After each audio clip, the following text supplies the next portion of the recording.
We're looking at homework from section 4.1. This is question number 10. This is a big one. A frequency distribution is shown below. Complete parts A and B. So our distribution represents the number of televisions per household in a small town. So televisions number 0, 1, 2, or 3, and the number of households in the next row. So part A, we're supposed to use the frequency distribution to construct a probability distribution. And then in part B, we're supposed to graph the probability distribution using a histogram. And finally, we're supposed to describe the histogram shape. So let's start with part A. The first thing we have to do here to convert our frequency distribution into a probability distribution is to add up the total number of households that we have. So we're going to take the 24 plus 444 plus 729 plus 1402, and when we add those together, we get 2,599. This is going to be the denominator of all of our probability fractions. So we're going to take each one of the number of households for each number of televisions and divide it by the total number of households.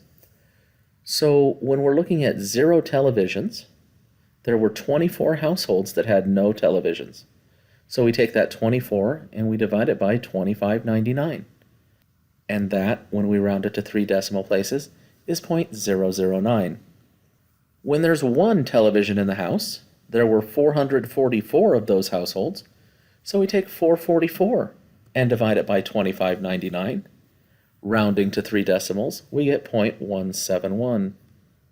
For houses that had 2 televisions, there were 729 such households.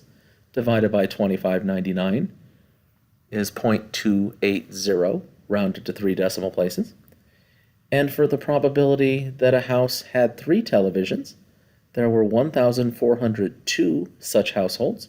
Divided by the 2,599 gives us 0.539. So these are the 4 values that will fill in your table for part A. In part B, we're trying to graph this histogram. Well, we need those values from part A to figure out what this probability histogram should look like. Notice that as the values of x increase, the values of the probability are increasing for this problem. So we go from 0.009 to 0.171 to 0.280 to 0.539. Well, on our histogram, that means that as we go from 0 up to 3, the bars of the histogram will be getting taller. So when we look at the choices for the histograms that they've given us, the graph that has the bars going from smallest to tallest as we go from left to right is graph C. Okay. So the correct choice here is option C for the graph. Now, when we look at that kind of a distribution, it has a tail that goes to the left. Those kinds of distributions are called skewed left. If it has a tail on the left side, it is skewed left. So that's your answer.